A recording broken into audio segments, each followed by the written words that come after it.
শাহাদাতের তামান্না নাই, আকাঙ্ক্ষা নাই, এটা মুনাফিকের চরিত্র, এটা ইমানদারের চরিত্র না। ভারত পাকিস্তান যে যুদ্ধ শুরু হয়েছে, আমাদের দেশে অনেকে আশা করছে যে এই যুদ্ধে আমরাও সামিল হয়ে যাব বা আমরাও যুদ্ধ করব। প্রথম কথা হলো যে নবী করিম সাল্লাল্লাহু আলাইহি সাল্লামের প্রতিশ্রুত সেই ঐতিহাসিক মুসলমানদেরকে বাতিলের বিরুদ্ধে লড়তে হবে, জীবন দিতে হবে, জিহাদে যেতে হবে, এটার জন্য মুসলমান প্রস্তুত থাকতে হবে। মুসলমান কখনো ভীতু হয়ে জীবন বাঁচানোর জন্য আপনার চেষ্টা করবে এবং শাহাদাতকে এড়ানোর চেষ্টা করবে, এটা মুসলমানের কাজ হতে পারে না। মুসলমান সবসময় শাহাদাতের তামান্না তার অন্তরে লালন করতে হবে। শাহাদাতের তামান্না নাই, আকাঙ্ক্ষা নাই, এটা মুনাফিকের চরিত্র, এটা ইমানদারের চরিত্র না। তামান্না আমাদের থাকতে হবে যে আল্লাহ, মৃত্যু যখন হবে, আল্লাহুম্মা ইন্নী আসআলুকা শাহাদাতান ফি সাবিলিক, ওমর রাদিয়াল্লাহু আনহু দোয়া করতেন, আল্লাহ আপনার কাছে আপনার রাহে শহীদ হয়ে যেন আমার মৃত্যু হয়, সেটাই আমি চাই। সাধারণ মৃত্যু আমরা চাইব না, এটা একজন ইমানদারের কামনা থাকবে। কিন্তু সাধারণ পরিস্থিতিতে আমরা যুদ্ধ আল্লাহর কাছ থেকে চেয়ে নিব না। শাহাদাত চাওয়া আর যুদ্ধ চাওয়া এক জিনিস না। দেখেন, ওমর রাদিয়াল্লাহু তাআলা আনহু শহীদ হয়েছেন একজন অগ্নি পূজকের খঞ্জরের আঘাতে নামাজরত অবস্থায় তিনি মারা গেছেন, এবং শাহাদাতের মর্যাদা আল্লাহ তাকে দিবেন ইনশাআল্লাহ।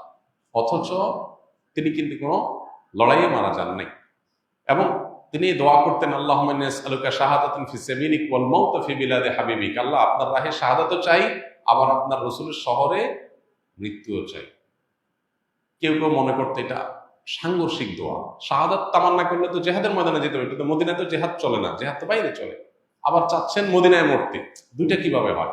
আল্লাহ তাআলা দুইটাই দিয়েছেন, শাহাদাতের মর্যাদাও দিয়েছেন, আবার মদিনাতে মৃত্যুও দিয়েছেন।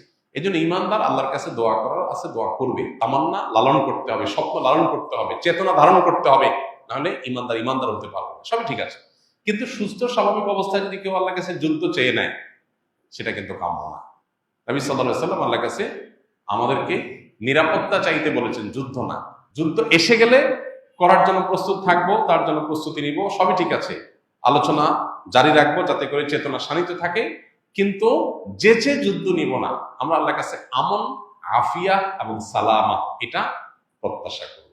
এবং সেই সাথে প্রতিটা এই জাতীয় বড় ঘটনা আমাদেরকে অনেক কিছু শেখায়, সেখান থেকে আমরা শিক্ষা গ্রহণ করব। আমরা সেখান থেকে বিভিন্ন ইবরত, বিভিন্ন শিক্ষা এটা গ্রহণ করে আমাদের জীবনকে আলোকিত করব, সমৃদ্ধ করব, ঈমানকে বাড়াবার চেষ্টা করব। এবং সেই সাথে মুসলমান হিসেবে অবশ্যই ইসলাম মুসলমানদের কল্যাণ, বিজয় এগুলো কামনা করব। সূরা রুম আমরা পড়ার চেষ্টা করতে পারি, যাদের সুযোগ আছে সূরা রুমের শুরুর আয়াত তাফসীরটা পড়ে দেখতে পারি। সেখানে আল্লাহ রাব্বুল আলামিন নবী সাল্লাল্লাহু আলাইহি ওয়াসাল্লামের সময়কার সাহাবীদের মক্কায় থাকাকালীন সময় তারা যখন রোমানদের সাথে পারস্যের লোকদের যখন যুদ্ধ হয়েছে, তখন রোমানরা আহলে কিতাব হওয়াতে তাদের বিজয় কামনা করছেন মুসলমানরা, আর মক্কার মুশরিকরা ওই যে রোমান মুশরিকদের, পারস্যের মুশরিকদের তারা বিজয় কামনা করেছে। তো এই যে মুসলমানরা নিজের মুসলিম ভাইও না, তারপরেও শুধুমাত্র আহলে কিতাব হওয়ার কারণে মুশরিকদের চাইতে কাছাকাছি আদর্শিকভাবে অবস্থান, সেই কারণে সমর্থন করার বিষয়টা সাহাবীদের মধ্যে দেখা গেছে, এবং আল্লাহ তাআলা সেটাকে অ্যাপ্রিসিয়েট করেছেন। এখান থেকে বোঝা গেছে যে কোনো যুদ্ধ বিগ্রহ, যে কোনো ঘটনায় দিন শেষে মুসলমান এবং ইসলামের কল্যাণকামী হবে, বিজয় প্রত্যাশী হবে, তার জন্য দোয়া করবে, তার জন্য সচেষ্ট থাকবে। সেটা তো অবশ্যই ইমানের দাবি, সেটা আমাদের করতে হবে। আল্লাহ আমাদেরকে, আমাদের প্রিয় স্বদেশকে নিরাপদ রাখুন, গোটা বিশ্বকে আল্লাহ নিরাপদ রাখুন, সকল প্রকার জুলুমের আল্লাহ তাআলা অবসান ঘটিয়ে দিন। মুসলমানদের উপরে যে সমস্ত জুলুম চলছে সারা বিশ্বব্যাপী, কোনো কিছু না করে মুসলমানরা দোষী প্রমাণ হওয়ার আগে মুসলমানদের দেশের উপর আক্রমণ, এই জিনিসগুলো থেকে আল্লাহ তাআলা আমাদের মুসলমানদেরকে হেফাজত করুন। আমাদের শক্তিমত্তাকে আল্লাহ তাআলা বৃদ্ধি করে দেন, বাড়িয়ে দিন।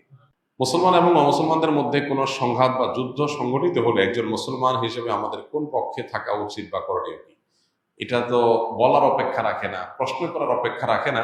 একজন মুসলিম অবশ্যই মুসলমানের পক্ষ অবলম্বন করবেন যতক্ষণ পর্যন্ত মুসলমান জুলুম না করবে। মুসলমান যদি জুলুম করে তাহলে তার পক্ষে মুসলমান থাকবে না, কিন্তু মুসলমান যদি মাজলুম হয় বা মুসলমানের উপরে যদি জুলুম করা হয়, তাহলে অবশ্যই একজন মুসলমান সেই মুসলমানের পক্ষে থাকবে না। সাধারণ অবস্থাতে একজন মুসলমান অবশ্যই মুসলমানের পক্ষে অবলম্বন করতে হবে, এটা তার ঈমানের দাবি। আল হুব্বুলিল্লাহ ওয়াল বুগদুলিল্লাহ, আল্লাহর জন্য ভালোবাসা, আল্লাহর জন্য বৈরিতা, এটা না থাকলে ঈমান থাকবে না, এটা আমাদের মাথায় রাখতে হবে। অতএব পৃথিবীর যে কোনো প্রান্তে মুসলমান আক্রান্ত হলে আমাদের মুসলমানদের পরস্পরের প্রতি সহমর্মিতা হতে হবে, একটা দেহের মতো। নবী সাল্লাল্লাহু আলাইহি ওয়াসাল্লাম বলেছেন, মাসালুল মুমিনিনা ফি তাওয়াদ্দুহিম ওয়া তারাহুমিহিম ওয়া তাআতুফিহিম কামাসালিল জাসাদ, সমস্ত মুসলমানদের পরস্পরের সহমর্মিতা, তাদের পরস্পরের প্রতি আন্তরিকতা, এগুলোর ক্ষেত্রে তারা একটা দেহের মতো। একটা দেহের এক অংশ যেরকম কষ্ট পেলে অন্য অংশ সেটাকে অনুভব করে, পুরো শরীরে সেটাকে কষ্ট অনুভব করে, ঠিক একইভাবে মুসলমানরা কোথাও আক্রান্ত হলে আমরা সবাই কষ্ট অনুভব করব, তাদের বিজয়ে আমরা খুশি হব। এটা আমাদের ইমানের দাবি, এটা ইমানের পাঠ। এখানে যদি আমরা অতি উদার হতে যাই, হ্যাঁ, এখানে যদি আমরা ধর্মের গণ্ডির ঊর্ধ্বে উঠে তথাকথিত মানবিক হতে যাই, তাহলে সেক্ষেত্রে কোনো কোনো ক্ষেত্রে ধর্ম থেকে, দিন থেকে, ইমান থেকে খারিজ হওয়ার আশঙ্কা আছে। এই বিষয়টা আমাদের মাথায় রাখতে হবে।